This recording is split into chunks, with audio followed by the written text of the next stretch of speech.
હાલો છોકરાઓ, મધર્સ ડોકમાં બા તરફથી બધાને સ્વાગત છે અને છોકરાઓને બધાને મારા તરફથી આશીર્વાદ. મારા મધર્સ ચેનલમાં છોકરાઓ, આજે હું રોટલી વઘારું છું. આમાં શું છે, ડબલ રસોઈ બની છે. સાબુદાણાની ખીચડી પરોઠા છે અને બાજુમાં રોટલી વઘારેલી છે. એટલે હું રોટલી વઘારેલી, બે વ્યક્તિને રોટલી વઘારેલી જમવી છે, એના માટે રોટલી વઘારેલી બનાવું છું. અને મેં આ તેલ મૂક્યું છે. હવે આ તેલ આવી જાય ને પછી એમાં જો વઘારેલી રોટલીમાં સૂકા મરચાં હોય, સૂકા મરચાં, આ લસણ, આ લીમડો અને આ મરચાં. હજી આની અંદર ટમેટાં ન હોય કારણ કે છાશ છે. એટલે હવે જો વઘાર આવી જાય ને એટલે હું હમણાં ડબલ રસોઈ છે અત્યારે.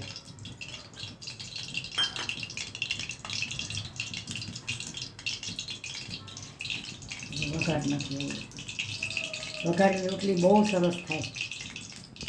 અમારે એક બચ્ચાને ડુંગળી નથી ભાવતી એટલે હું નથી નાખતી. નકર આ વઘારમાં આની અંદર તમે ડુંગળીને લસણ બે વઘારમાં મૂકો, વઘાર બહુ સરસ આવે. અમારે અહીં ગુજરાતમાં વઘારેલી રોટલી કહે, બીજી જગ્યાએ શું કહેતા હોય ખબર નહીં, પણ અમે અહીં વઘારેલી રોટલી કરીએ. એમ બપોરની વૈધી હોય ને ખાસ બનાવીએ, સ્વાદિષ્ટ બહુ થાય. આ જમવાની સાથે છે. જો હવે તેલ મને આવી ગયું છે. જીરું છે,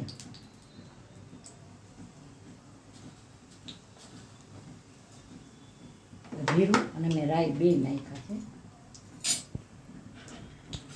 અને ગુજરાત બાજુ અમે એને વઘારેલી રોટલી કહી. આનો છે ને ચેવડો બને.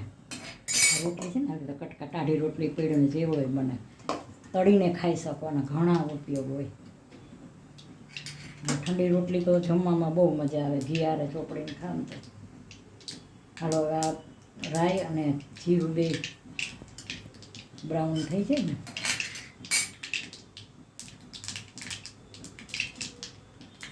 આજે સૂકા મરચાં છે. આ સૂકા મરચાં, આ લસણ છે, આ લીમડો, લાલ મરચાં. અને વઘાર જોઈએ તો બહુ સરસ વઘાર આવશે.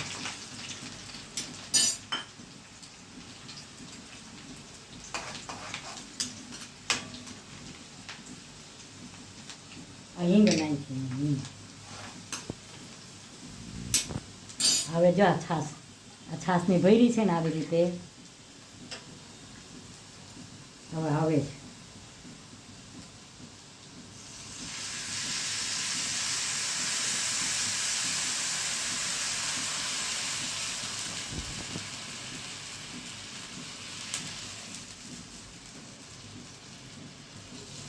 હાલો આજે રોટલી વઘારી, રોટલીનો વઘાર કર્યો. હવે આમાં હું છે ને મસાલા કરીશ.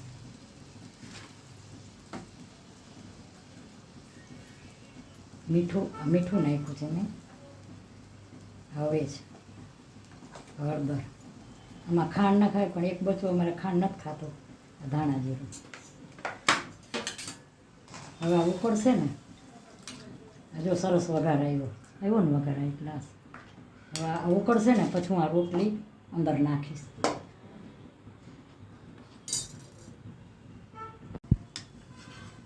જો આ રોટલી મેં વઘારું છું ને એનો મેં વઘાર કર્યો તો એ આ રોટલી જો આવું સરસ બની ગઈ છે. હવે ઉકળીને હવે આની અંદર જો હું આ રોટલી નાખીશ. હા, અમારે આ બાજુ આવી રોટલી બનાવે. બધાની બનાવવાની રીત અલગ હોય અને કયું નામ આપવું એની રીત પણ અલગ હોય. જો અમારે ગુજરાત બાજુ અમે આને વઘારેલી રોટલી કે, પણ કાંઈક બીજી બાજુ મને એમ છે ઉત્તરાખંડ બાજુ અને ઝારખંડ બાજુ આને કંઈક બીજી અલગ ભાષા કહે. જો આ હોય ને તો તમારે કાંઈ ન જોઈએ. આને એક છાશ બાજુમાં, મરચાં તળેલા હોય એટલે રોટલી હાઈ ક્લાસ બને. બાના હાથની રોટલી જમવા આવો બધે. હાલો, મારો સન નાનકડો છે ને, મારો નાનો સન બોમ્બે છે અત્યારે. એ દરરોજ મને એમ કે મમ્મી તું મને રોટલી વઘારી દે. 15 દિવસ લગી એક ધારી રોટલી વઘારી લઈએ, ખાધી એને. પણ કોઈ દી એમ નથી કે આજ મારે રોટલી નથી ખાવી. એટલી સરસ રોટલી બને. આ તમે બનાવી જો. ડુંગળી લસણ વઘારમાં મૂકજો અને થોડીક સાકર નાખજો. અમારે શું કે ડુંગળી વઘારમાં એક બચું નથી મૂકવા દેતું અને સાકર નથી નાખવા દેતું, એટલે કે ડુંગળી થોડીક આવે વઘારમાં અને સાકર આવે ને એટલે બહુ સરસ થાય. આને તમે ચમચીથી અને તળેલા મરચાં છાશ, તમારે રોટલાની કે રોટલીની કોઈ વસ્તુની જરૂર ન હોય. જો આ બની ગઈ છે. બહુ ઓલું કરો ને તો ઘાટી થઈ જાય, બહુ ન ઓલી કરાય. આ તમારે જમવામાં ટેસ્ટી નાસ્તો કીધો, નાસ્તામાં હાલે, સાંજના જમવામાં હાલે. હાલો આ બની ગઈ રોટલી સરસ હાઈ ક્લાસ. હાલો જમવા બાના હાથની, બહુ સરસ.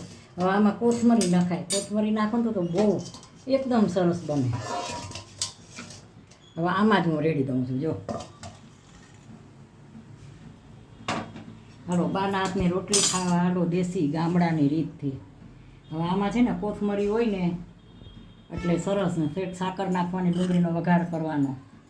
હાલો છોકરા હવે ચમચી ગોતવી પડશે, વાંધો નહીં. હાલો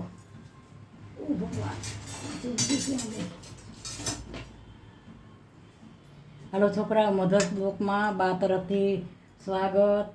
મારી ચેનલમાં સબસ્ક્રાઈબ કરજો, લાઈક કરજો, શેર કરજો. ને છોકરાઓ, આજે મેં રોટલી બપોરની નહોતી પણ અત્યારે મેં રોટલી ખાસ બનાવીને વઘારી છે.